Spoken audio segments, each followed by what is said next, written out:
Senator Santorum, you won the Iowa caucus 4 years ago in 10 other states, but you failed to beat Mitt Romney for the nomination. And no one here tonight is going to question your conviction or for your love for country. But has your moment passed, Senator? I would say the message that got us the win in Iowa and 10 other states against pretty overwhelming odds is the message that's going to deliver us in this election.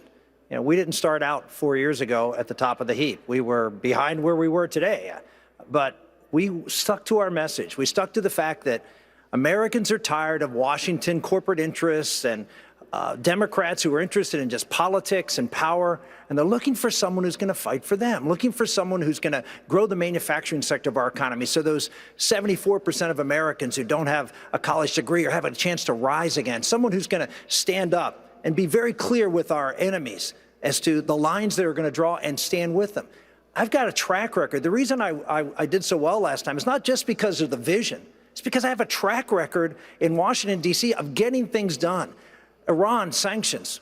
The Iran sanctions that brought them to the table, those are sanctions that we put in place when I was in the United States Senate, and a whole host of other things that put me in a position of saying, I only have a great vision, but I can govern effectively in Washington. Thank you, Senator.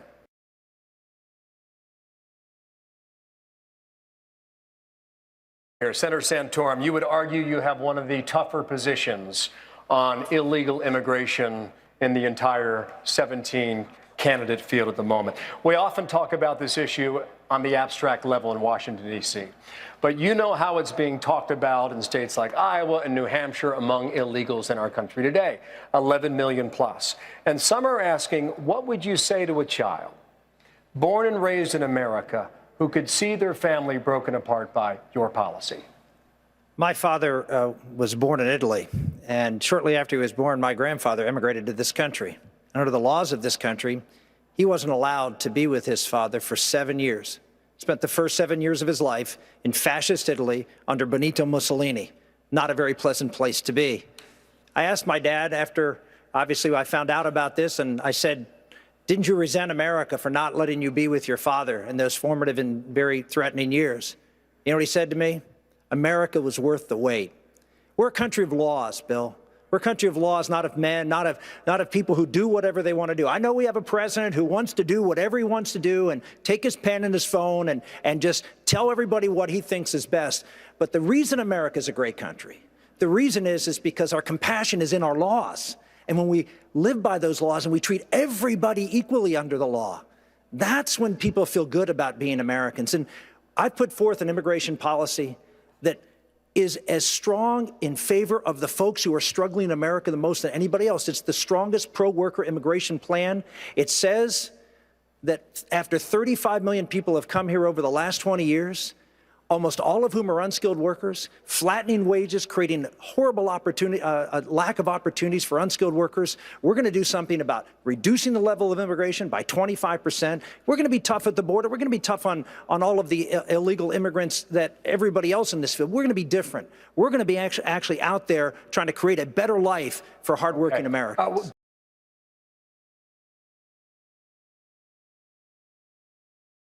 Senator Santorum, let's get back to the question at hand, which is whether or not Americans have become too reliant on assistance or too willing to take assistance. Do you believe that we need to change the culture in this country in terms of whether or not we should be encouraging people to get off of it and take the job when it's available? Some are able and not doing that. Yeah, I think it's a 1-2 punch. Number one, we have to create better paying jobs. I mean, that's just the bottom line. We haven't. And that's the reason that I've said under my presidency, we'll create jobs and make America the #1 manufacturing country in the world. If we want to create jobs for the folks that you're talking about who are having trouble getting off government benefits, primarily because of their low skill level, there is no better way. It's worked for 100 years in America. Putting people back to work in manufacturing is it.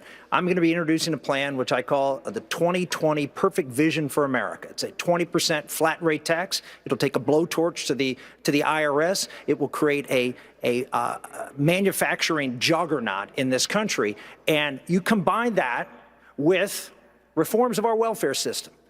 You're looking at the man who introduced and fought on the floor as a freshman senator and passed the Welfare Reform Act of 1996, over 2 President Clinton vetoes, got 70 votes in the United States Senate. Bipartisan issue. and I ended a federal entitlement. Never been done before, never been done since. What we need to do is take the rest of the federal entitlements, not just welfare, but food stamps and Medicaid and housing programs, and do the same thing we did with welfare, work requirements and time limits. That will change everything.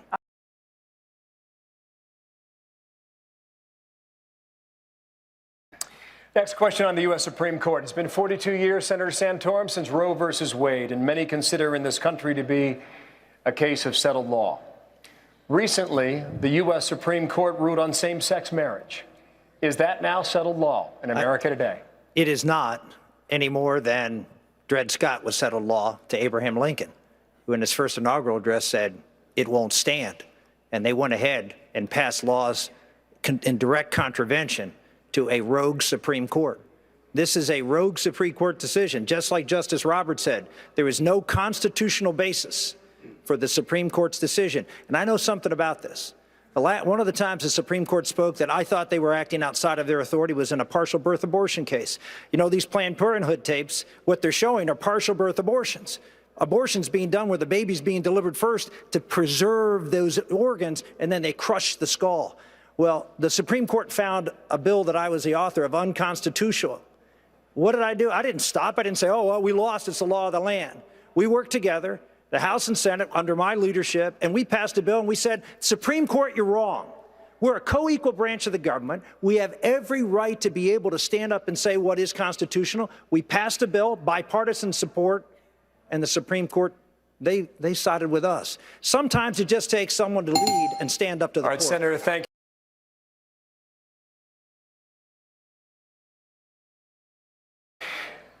On the second day of his presidency, January 22nd, 2009, President Obama signed one of his first executive orders. That was close Guantanamo Bay in Cuba, still open today. What would be your first executive order? Just ditto that. We're going to suspend, I've said this for 4 years, we're going to suspend and repeal every executive order, every regulation that cost American jobs and is impacting our freedom. And second, the First Amendment Defense Act, which is protecting religious liberty. If it's not passed by then, which I suspect it won't because the president will veto it, I will institute an executive order to make sure the people of faith are not being harassed and persecuted by the federal government for standing up for their religious beliefs.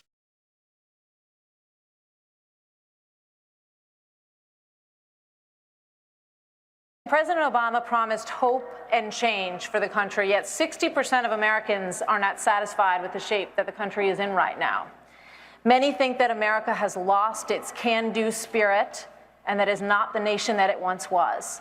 Ronald Reagan was confronted with a similar atmosphere, and he said that it could be morning in America again. JFK said it was a new frontier.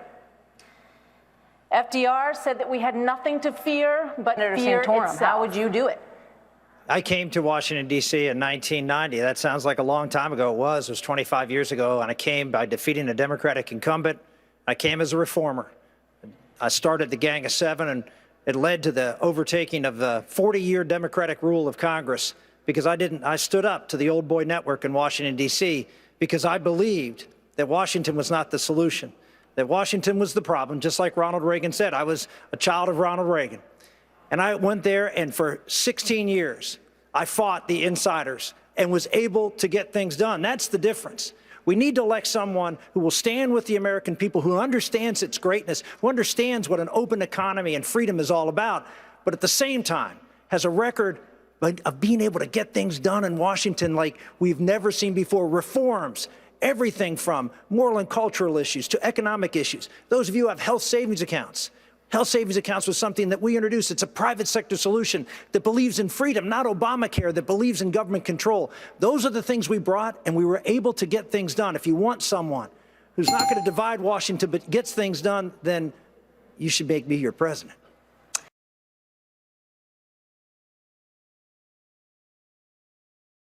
Senator Santorum. I'll tell you how optimistic I am about America. Karen and I have 7 children. You don't have 7 children and bring them into this world if you're not optimistic about the future of this country. I am, but people are upset, and they're upset for a reason about the future of this country. Donald Trump actually seized on it when he talked about immigration. And I think the reason he did is because immigration is sort of an example of what's broken and what's wrong in Washington, D.C. You see, you have one side the Democrats. And with immigration, all they care about is votes. They don't care about American workers. They just care about bringing as many people in so they can get as many votes as they can. On the other side, you have so many Republicans, and what do they care about? Helping business make profits. But there's nobody out there looking out for the American worker.